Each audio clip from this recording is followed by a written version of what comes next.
kuskil seal mul selja taga on üks tank ja täna me proovime selle tangi üles leida. Tere tulemast Ida-Virumaale. Ehk siis sa ei ole Tartus ja sa oled mul külas nüüd. Ja siin on selline lugu, et oleme sinuga siin Auvere metsas ning siin oli suvel leitud koht. 2 meie detektoristi käisid siin metsas suvel ja leidsid, et olid mõned tankijupid. Ja nüüd on meie ülesanne leida seda kohta ja vaadata, millised jupid on seal säilinud veel, mis tüüpi tank see oli. Vaadake seda! Mingi hullult vana taluhoone, lähme vaatame. Vaata, millised asjad seal peal on. Vaata, see on nii palju metalli. Miinid on siin. Siin on vaja koordinaadid võtta ja helistada pommigrupile. Ma arvan, see tuleb üks huvitavamatest meie episoodidest, sellepärast, et me olime siin metsas 15 minutit ja juba sattusime ühatud vana taluhoone otsa. Hoone peal on mürsud. Levi siin üldse ei ole. Tänu sellele, et Ivanil on käekell, mis annab koordinaate, saime me need koordinaadid kätte. Praegu üks meie ekspeditsiooni liikmetest koperdas otsa okastraadile. See on Saksa oma. Saksa oma või? Jah. Näete, Saksa okastraat. Ega ei olegi nii kerge jõuda tangini. Oota, F1 tuleb sinna. Lihtsalt siin niimoodi vedela saa. Потом надо все сопыраться. Kohe näha lahinguväli. Vaadake seda järv. Järvine pommiauk. What the fuck, mis järv? Saad aru.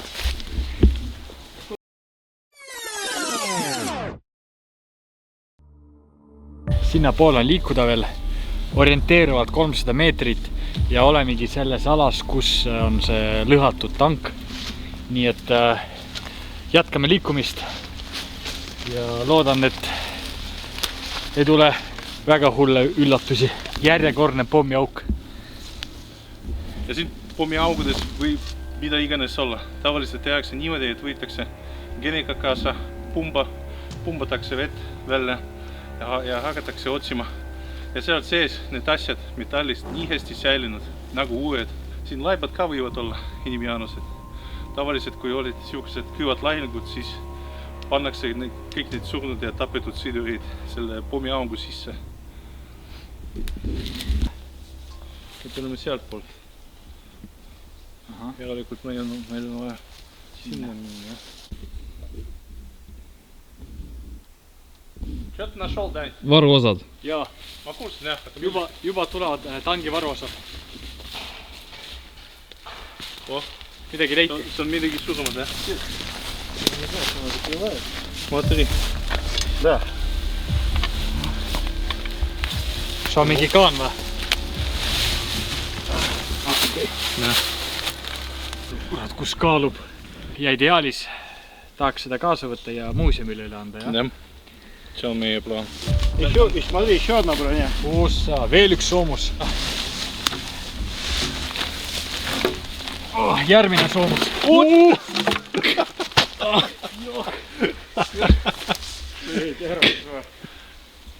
Vaata. Sa kurja. Poolt läks kätki, näed. Lugu on järgmine. Meil SD-kaart sai täis. Mina, Mihkel ja Kristjan. Me läksime kaardi järgi ja mis juhtus? Me eksisime ära.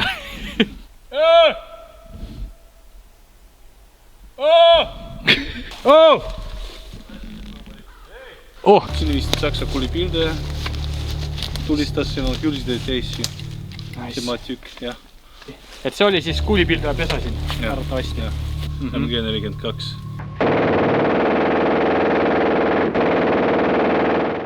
Siin laskuripesad. Esimene laskuripesa. Teine laskuripesa. Ja niimoodi lähevad edasi. Ehk siis tundub, me võime siin leida mitte ainult tangi varuosasi, vaid isegi kuulipildujaid ja nii mõndagi. Selline tünn teise maailmasõja ajal lõigati pooleks ja kasutati siis ahjuna. Tehti süüa, soendati. Siia arvatavasti kuidagi siit, ma ei tea, pandi puid alla või?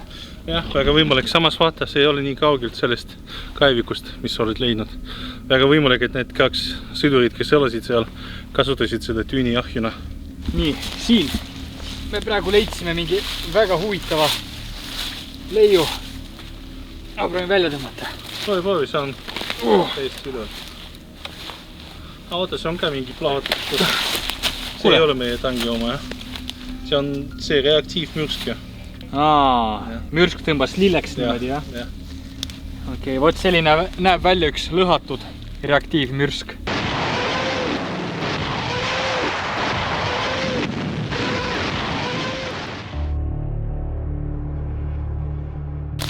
Ma kuulsin rõõmuhõiskeid. Sellist asja ma ei ole veel näinud.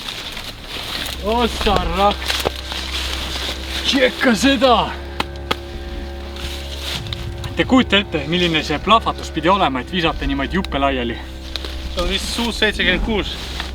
Mingi tankitõrjase soomuk. See oli tehtud T-60 tanki baasil. See on Nõukogude Liidu oma. Vaata, veel tuleb juppe välja. Ja. No, see on labidas.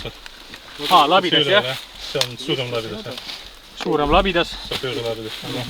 Ülejäänud on vist selle masinaosad, jah? Ja masinaosad, jah. Ehk siis siin tegelikult võiks detektorid tööle panna, ringi kammida seda. Täpselt, jah. Meil on vaja rohkem neid juppe leida praegu. Võib-olla mõned isiklikud asjad leiame ka. Need on juba ohtlikud asjad siin. Vaata allapoole. See on mürsk. Lihtsalt puhkab jalga.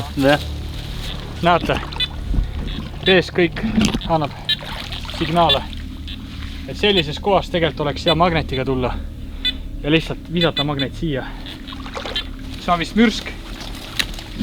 Hästi rahvalikult vaata, mis seal on. Sa vaata, mille peale ma oleks peaaegu astunud. Täiesti kõhe tunne on siin. Kujutate ette, mis sõda siin läbi käis. Nagu mingi luuk või ei tea, mis see on. See on luugi osa. Vene sapöörikas. Mõtle, kunagi kaevati kaevikuid sellega. Andis kaevata. Andis kaevata alles, jah. See on selle sama... Tundub, et jah? Selle sama tehnika oma SU 76, jah. Ja ikka. Plahvatuse käigus see on nüüd siuke, tead ju. Nagu ümmargune on ju siin. Näed, see peab olema sirge. Ja ma ei kujuta ette, kui suur plahvatus see oli. Et kui võtame nüüd selle jupi ja selle ratta, siis tegelikult see vahemaa on üle 100 meetri. Jah, tegelikult see võib olla kuni 700 meetrit vabalt. Ning meie jaoks tegelikult oleks suurepärane praegu leida see keskmine koht. Hea hais ju on, jah? Lõhnab nagu ma ei tea. Nagu Sörströming. Lõhnab nagu sõda oleks läbi käinud siin pea 100 aastat tagasi. Oh my god, ma tunnen ka nüüd. Jeez.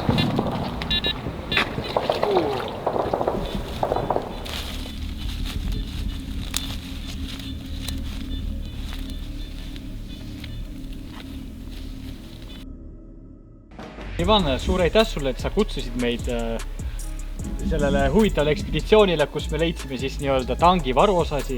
Loodan, et järgmisel aastal teeme veel mitu ekspeditsioon, sest vaata, meil on lennukid, meil on laevad. Jaanuaris meil on tulemas TV3 saade Aarde kütid ja Ivaniga me olemegi seal saates.